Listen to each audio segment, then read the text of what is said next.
కేవలం డిగ్రీ మాత్రమే కాదు, రేపటి లీడర్స్ ని తయారు చేసే వరల్డ్ క్లాస్ ఎడ్యుకేషన్, టాప్ కంపెనీలో ప్లేస్మెంట్స్ అండ్ బ్రైట్ ఫ్యూచర్ కోసం రాయ్ యూనివర్సిటీని ఎంచుకోండి. నమస్తే అమ్మా. నమస్తే అమ్మా. అమ్మ, ఈ మధ్యకాలంలో చాలా మందిలో ఒక సందేహం, దాంపత్యం తర్వాత ఖచ్చితంగా ఈ ఇల్లు, ఈ బెడ్ శుభ్రం చెయ్యాలా, తలస్నానం చెయ్యాలా, ఇది ఒక క్వశ్చన్ మార్క్. చెయ్యాలి అని కొంతమంది చెప్తూ ఉంటారు, అవసరం లేదు అని కొంతమంది చెప్తుంటారు. అసలు ఏంటి వాస్తవం? మొట్టమొదటిసారి ప్రథమ సమాగమం అప్పుడు మాత్రమే అవన్నీ బాగు చేయాలి అని ఇలాంటి నియమాలు ఉన్నాయి. ఆ తర్వాత ప్రథమ సమాగమం తర్వాత కూడా వీళ్ళిద్దరినీ కూడా వెంటనే స్నానం చేయమని ఎవరూ చెప్పరు. అలాంటిది లేదు. మర్నాడు లేచి పొద్దున పూజ చేసుకునే ముందర స్నానం చేసి మళ్ళీ పూజ చేసుకోవటం మాత్రమే పద్ధతి. ఓకే. మామూలుగా నిత్యవారీగా లేచాక కార్యక్రమాల్లో చేస్తాం కదా స్నానం, అంతే. అసలు మెడికల్ సైన్స్ ప్రకారం అయితే స్త్రీ స్నానమే చేయొద్దు, కాసేపు కదలద్దు, కాసేపు అలా ఉండాలి అని. అప్పుడు మాత్రమే ఈ శుక్రము శోణితము కలిసి అక్కడ ఒక పిండం ఏర్పడుతుంది అనేది ఒక మెడికల్ సైన్స్ చెప్పేటటువంటి విషయం. ఇది కూడా ఉంది. కనుక ఆ మంచం పక్కల అవన్నీ శుభ్రం చేయాలా అనేటటువంటిది మొదటిసారి మాత్రమే. అది ఒక పద్ధతిగా అసలు వీళ్ళు రాత్రి వీళ్ళ మధ్య సమాగమం అయిందా లేదా అని తెలుసుకోవటం కోసం పెద్దవాళ్ళు వచ్చి చేసేవాళ్ళు, అంతేగాని ఎవరంటే వాళ్ళు వెళ్ళి చేయటం కూడా కాదు. ఆ తర్వాత నుంచి మనం మామూలుగా అలవాటైపోయినటువంటి నిత్య జీవితంలో భార్యాభర్తలందరూ ప్రతిసారి ఇవన్నీ శుభ్రాలు చేయటాలు ఇలాంటివి ఏవీ లేవు. మామూలు అది కూడా ఒక కార్యక్రమం అంతే. కేవలం అది ఒక రకంగా వంశాన్ని వృద్ధి చేయటం కోసం అనే దృష్టిలో పెట్టుకున్నటువంటి కార్యక్రమం. తప్పనిసరిగా అది మామూలుగానే జరుగుతూ ఉంటుంది. మర్నాడు మన అవకాశాన్ని బట్టి స్నానం చేస్తాం, మిగిలిన పనులన్నీ చేసుకుంటాం. కనుక వీటికి తప్పనిసరిగా స్నానం చేయాలి, తల స్నానాలు చేయాలి, పక్క దుప్పట్లు అన్ని రోజు మార్చాలి అనేటటువంటి నియమాలు లేవు. మర్నాడు మనకి ఏదైనా తలస్నానం చేసే అవసరం ఉంటే చేస్తాం, లేకపోతే లేదు. ఇది దోషమైన పని కాదు. ఇప్పుడు మీరు అన్నట్టుగా అవసరం ఉంది అంటే చేస్తాము, లేదంటే లేదు అంటే కొంతమంది ఆలోచన విధానం ఎలా ఉంటుంది అంటే, ఒకవేళ నేను ఈరోజు తలస్నానం చేయలేదు, ఎందుకంటే నాకు దేవతారాధనకు సంబంధించిన విషయాల్లో ఈరోజు నేను పార్టిసిపేట్ చేయాల్సిన అవసరం లేదు, నేను కాబట్టి తలస్నానం చేయను అనుకోండి. మరి ఇప్పుడు బట్టలు తీసుకోవడం దగ్గర నుంచి, ఇంట్లో వస్తువులు కిచెన్లో దగ్గర నుంచి ప్రతిదీ తాకుతుంటాము. అగ్నిదేవుణ్ణి మొదట మనం పొయ్యి దగ్గర నుంచి అశౌచమైన పనులు కావు. ఓకే. అంటే ఇవన్నీ చేసినా తప్పు లేదు, ఏమీ అశౌచమైన పనులు కావు. భార్యాభర్తల మధ్య ఎప్పుడూ కూడా ధర్మం, అర్థం, కామం, ఇవి మోక్షం కూడా ఉంది. మోక్షం సరే పక్కకు పెడదాం. ఈ మూడు పెళ్లిలోనే వీళ్ళిద్దరికి ఆ భర్త భార్యకి ప్రమాణం చేస్తాడు. ధర్మేచ అర్థేచ కామేచ నా అతిచరామి అని ప్రమాణం చేస్తాడు. అవును, నిన్ను మించి నేను చెరించను అని. అప్పుడు వీళ్ళిద్దరి మధ్య జరుగుతున్న ప్రతిదీ ధర్మమే అయినప్పుడు, ఎందుకంటే పబ్లిక్గా డిక్లేర్ చేశాడు సభలో, వివాహ సభలో, ఆ వేదిక మీద చేసినప్పుడు, అప్పుడు నేను ఇంతకు మించి ఈవిడని మించి అతిక్రమించి నేను వెళ్ళను అని. పెళ్లిలో ప్రమాణాలన్నీ మగవాళ్ళకే ఉంటాయమ్మా, స్త్రీలకు లేవు. అది కూడా గమనించండి. ప్రమాణం చేశాడు. ప్రమాణం చేశాక ఇతను దాటి వెళ్ళాడు. కనుక అది ఎప్పుడైతే ప్రమాణం చేశాడో ఇదంతా ధర్మబద్ధమైన కార్యక్రమమే. ధర్మబద్ధమైన కార్యక్రమాలు చేస్తున్నప్పుడు మళ్ళీ శుచి అనేటటువంటిది దానికి అంటదు. అర్థమైంది కదా? ధర్మబద్ధం కాని కార్యక్రమం చేసేటప్పుడు మాత్రం అవి ఏమంటుకుంటాయో వాళ్ళకే తెలియాలి. ఇంకా చాలా కూడా వేరే అంటుకోవచ్చు. అవునా? కనుక ధర్మబద్ధమైన కామం జరుగుతున్నంతసేపు దానికి దోషం లేదు. ఓకే. ధర్మంతో అర్థాన్ని, ఆ అర్థంతో కామాన్ని అంటే కోరికను తీర్చుకోవటము చెయ్యాలి. అది లైన్. ధర్మంగా ఉండాలి. ఆ ధర్మంతోనే అర్థం అంటే డబ్బుని గణించాలి. ఆ వచ్చిన దాంతోనే మన కామం, కోరికను తీర్చుకోవాలి. ఇవి మూడు ఎప్పుడైతే ధర్మంగా ఉంటాయో, కరెక్ట్గా ప్రాసెస్లో ఉంటాయో, నాలుగో దానికి మనకి ఎలిజిబిలిటీ వస్తుంది మోక్షానికి. మోక్షం అందరికీ ఊరికే వచ్చేది, దానికి వేరే ప్రాసెస్ అది ఉంది. మోక్షం కూడా భార్యాభర్త ఇద్దరు కలిసి దొరికే మోక్షాలు కూడా ఏమీ ఉండవు. భార్య మోక్షం వేరే భార్యదే, భర్త మోక్షం భర్తదే. అక్కడికి వెళ్ళాక ఎవరి అకౌంట్ వాళ్ళదే. ఈ మూడు మాత్రం ఇద్దరు కలిసి చేయాల్సినటువంటి పనులు కామం దాకా. కనుక దీంట్లో ఎటువంటి దోషాలు లేవు. ఓకే, దోషాలు లేవు. దోషం ఉంటేనే మనం అనుకునేటటువంటి ఇవన్నీ క్లీన్ చేయటం, శుభ్రం చేయటం అనేటటువంటి కాన్సెప్ట్ వస్తుంది. దోషం లేదు. మామూలుగా ఇల్లంతా ఎలా శుభ్రం చేసుకుంటున్నామో అవి కూడా అలా శుభ్రం చేసుకుంటే చాలు. మామూలుగా అన్ని రోజుల్లో ఎలా శుభ్రం చేస్తున్నామో ఆ సమయానికి అప్పుడు కూడా అలా శుభ్రం చేస్తాం. ఆ సమయానికంటే ఎప్పుడంటే అప్పుడు అని కాదు, మామూలుగా మన్నాడు పొద్దున ఎట్లా క్లీన్ చేసుకుంటున్నామో అలా క్లీన్ చేసుకుంటే చాలు. ఓకే. ఇప్పుడు కొన్ని సందర్భాల్లో అమ్మ అంటే బెడ్రూమ్ వరకు క్లీన్ చేయకపోయినా పర్వాలేదు, పూజ రూమ్ వరకు క్లీన్ చేసుకొని మనం దీపారాధన చేసుకున్న నిత్య దీపారాధన సరిపోతుంది అని. అది మన అవసరాలను బట్టి. ఇప్పుడు చెప్పానే పూజ రూమ్ కూడా కర్లే ఇక్కడ క్లీన్ ఉండాలన్నానుగా ఇందాక ఒకసారి. అలాగా అసలు ఇల్లంతా శుభ్రం చేసుకోవాలి, వాకిట్లో రంగబల్లలు తెరచాలి. అంత అవకాశం ఇప్పుడు లేదనుకుందాం ఈ రోజుటి పరుగు జీవితంలో. కనుక కనీసం పూజ గది వరకు చేసుకోమంటున్నారు. అన్నీ చేసుకోలేకపోయినా భోజనం చేసేప్పుడు చెయ్యి కడుక్కుని అన్నం తింటున్నావా, దీనికి ఉన్న ప్రాధాన్యత తెలిసింది కదా భోజనంలో. అలాగే ఇంటిలో పూజ గది ఒక్కటి శుభ్రం చేసుకుని పూజను కనీసం స్వచ్ఛంగా చేసుకోండి అంటున్నారు. అవును, శుభ్రంగా అది కూడా అవకాశం లేదు. కనీసం ఆ దేవుడు ఉన్నంత వరకు తుడుచుకోండి అన్నారు. అది కూడా లేదు. ఎక్కడికక్కడ మన ఋషులందరూ ఎంత కరుణతో కృపతో మనకి ఎక్కడికక్కడ మనకి ఎన్ని అవకాశాలు ఇచ్చారమ్మా. నిన్నటి నిర్మాల్యం అంతా తీసేసి క్లీన్ చేసి ఆ నిర్మాల్యం వరకు పక్కన పెట్టి ఇవాళ పూజ చేసుకో అన్నారు. అవును, మరి ఇన్ని చెప్పారే. కనుక ప్రతిదీ పద్ధతి ఒకటి ఉంటుంది. అది చెయ్యలేని వాళ్ళకి ప్రతి చోట లీవేజ్ ఇచ్చారు, కానీ బద్ధకంతో చేయలేకపోవడం తప్పు.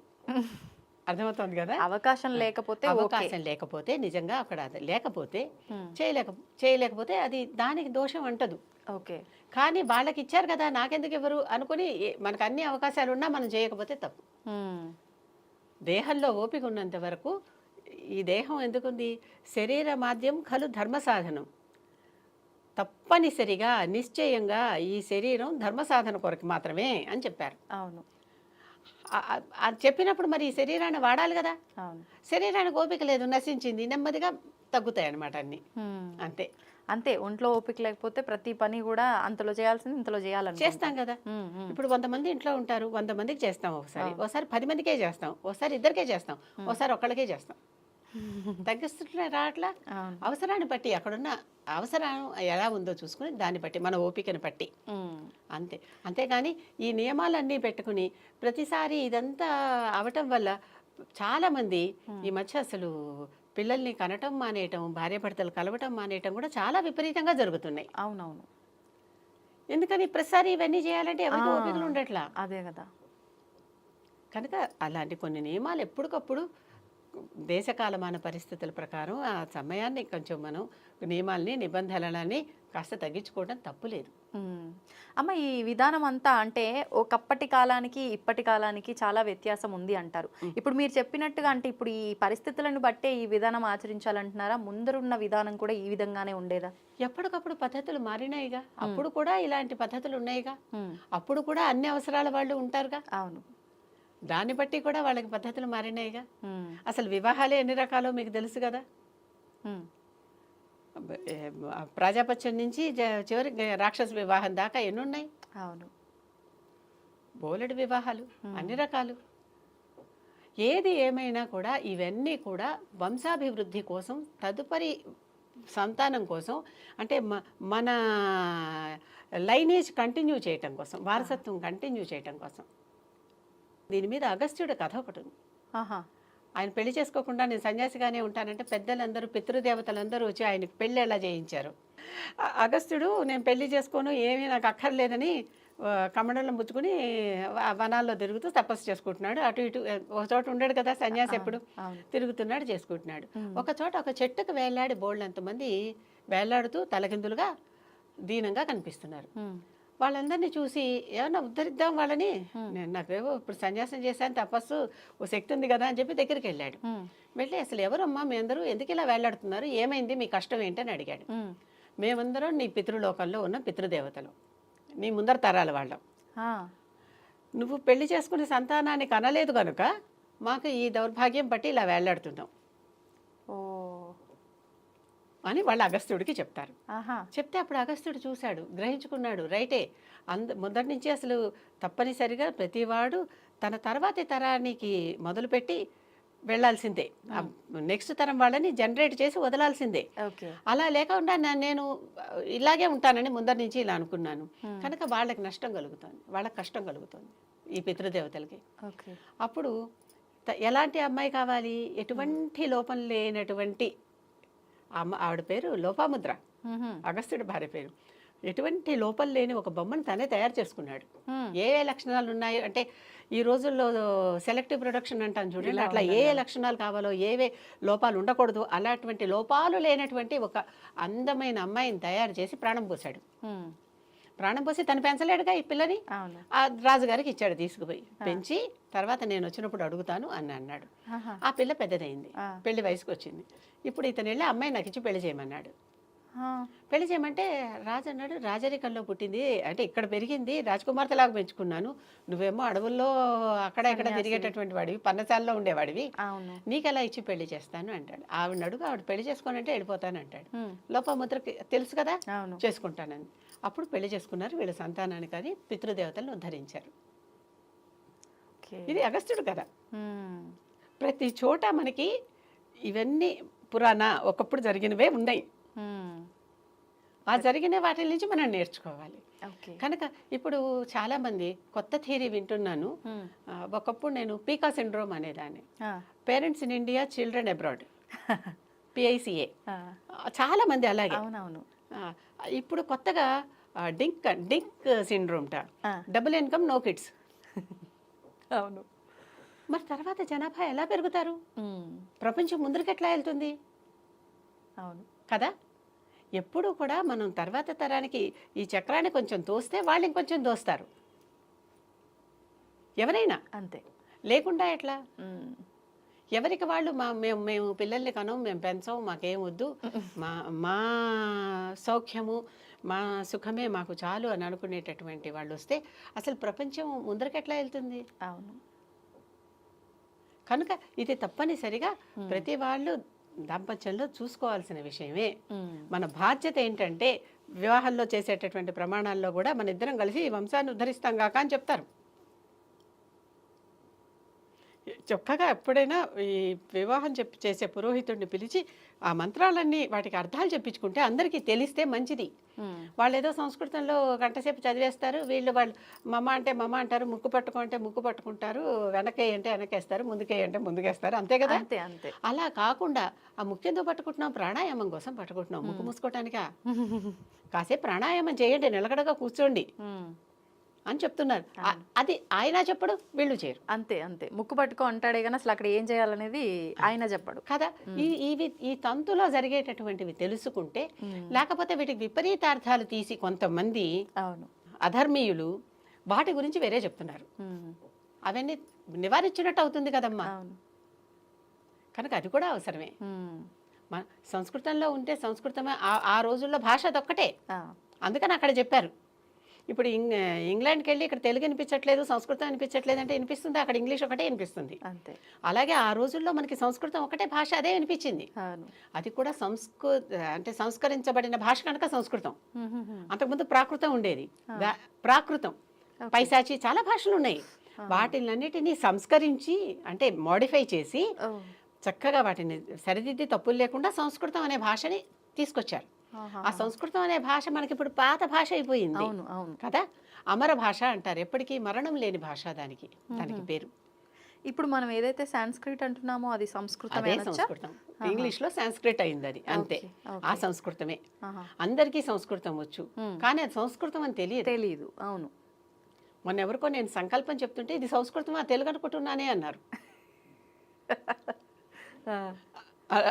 అర్థమైందా? మేరోర్ దక్షిణ దిగ్భాగే శ్రీశైలస్య వాయువ్య ప్రదేశే, లేకపోతే ఇలాగే భరతవర్షే భరతఖండే, ఇలాంటివన్నీ చెప్పుకుంటుంటే ఇది సంస్కృతమా అంటున్నారు. మరి ఇంకే అంటే అదని కూడా మనకి తెలియదు. అంత మనల్ని కప్పేశారు, నేర్చుకోకుండా, తెలుసుకోనీయకుండా చేశారు. దాని నుంచి బయటకు రావాల్సిందే. కనుక స్వాతంత్రం ఊరికే రాదమ్మా, మనం తెచ్చుకోవాలి, అంతే. స్వేచ్ఛను మనం వాడుకోవాలి. కనుక ఈ దంపతులందరూ కూడా గ్రహించవలసింది ఏంటంటే తర్వాత జనరేషన్కి మనం పిల్లల్ని ఇవ్వాల్సిందే. ఏ జెండర్ అయితే ఆ జెండరు, అంతే. మళ్ళీ జెండర్ సెలక్షన్ కూడా వద్దు, అది సుప్రీం గాడ్కి నేచర్ వదిలేయండి. ఇప్పుడు మీరు అన్నట్టుగా మహర్షి గురించి చెప్పినప్పుడు అంటే ఆయన పితృదేవతలంతా అక్కడ ఉన్నారు, ఈయనకు సంతానం లేకపోవడం వల్ల, పెళ్ళి అదంతా లేకపోవడం వల్ల అని చెప్పి కొన్ని సందర్భాల్లో అంటే ఇప్పుడు మనం వింటుంటాం నిత్య జీవితంలో మగ సంతానం కలిగిన వారికి మాత్రమే ఆ పితృదేవతలకి మోక్షం వస్తుంది, ఆడ సంతానం ఉన్న వాళ్ళకి రాదు అని. ఇది ఒక దురూహ, అంటే ఒక అపోహ. మగ సంతానం కలిగిన వారికి ఈ మనం వెళ్ళంగానే మనకి ఏదో వాళ్ళ కార్యక్రమాలన్నీ చేస్తారు. అవును. సంతానం లేకుండా ఆడపిల్లలే ఉన్న వారికి వారి పిల్లలు చేస్తారు, అంటే ఇంకో జనరేషన్ ముందర జరుగుతుంది వాళ్ళకి. ఆహా, వీళ్ళ సంతానం ద్వారా. అర్థమైంది కదా. అందుకనే అలా లేని వారికి ఆ తర్వాత కూతుళ్ళకి కొడుకులు ఉంటే వాళ్ళతో చేయిస్తారు. వాళ్ళతో అంటే వాళ్ళ పేరు చెప్పి అంటే అది ఇంకో జనరేషన్ ముందర కూడా నీకు జరిగినాయి. ఓకే. కూతురు లక్ష్మీదేవమ్మ ఇంటికి ఎవరు వస్తే వాళ్ళే అనుకునేటటువంటి పద్ధతి ఎప్పుడైతే మనం నేర్చుకుంటామో, అలా కాకుండా ఇలాగే అని ఒకప్పుడు చాలా మందిని కనేవాళ్ళు కనుక ఎప్పుడో అందరూ ఉండేవాళ్ళు. అవును, అందరూ ఉండేవాళ్ళు అంతే. కనుక ఈ దోషమేమీ లేదు.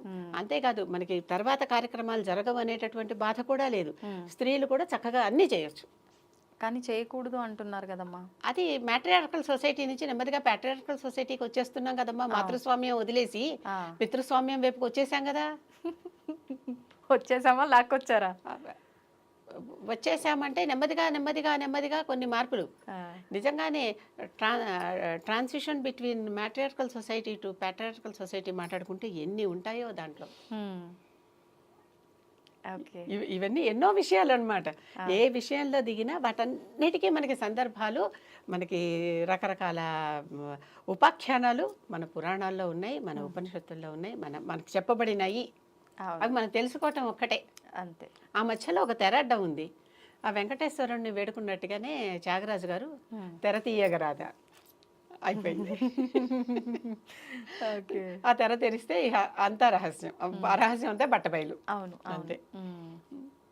కనుక భార్యాభర్తలు తప్పనిసరిగా దాంపత్యంలో చక్కటి తర్వాత జనరేషన్ కావాల్సిన సుమాలను పూయించి వాళ్ళని వదిలిపెట్టాలి. ఎప్పుడూ కూడా భార్య మాట భర్త, భర్త మాట భార్య వింటున్నంత కాలం చక్కగా హాయిగా సజావుగా సాగిపోతుంది కార్యక్రమం. వీళ్ళిద్దరూ ఒకళ్ళ మాట ఒకళ్ళు వినకపోతే పక్క వాళ్ళు మన మాటలు వింటారు.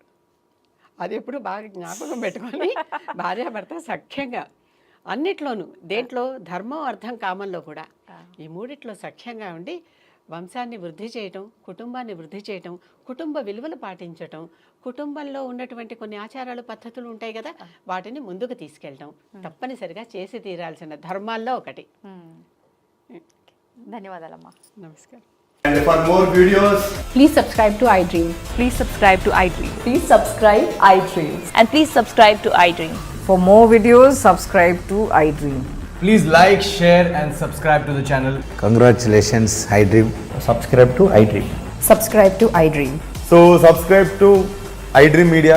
iDream ki iDream team andarki huge congratulations. Please subscribe iDream Media. Please subscribe to iDream. Subscribe iDream. Please subscribe to iDream. iDream అంటే నా కళల ఛానల్ను సబ్స్క్రైబ్ చేసుకున్న నోరు తిరుగుతలేదు, మీరైతే గంట గుర్తు కొట్టండి. For more such videos, please subscribe to iDream. Subscribe to iDream. Please subscribe to iDream. Please subscribe iDream Media. Please do subscribe to iDream. Please subscribe to iDream Media. For best entertainment and information, please subscribe iDream. And don't forget to subscribe to iDream.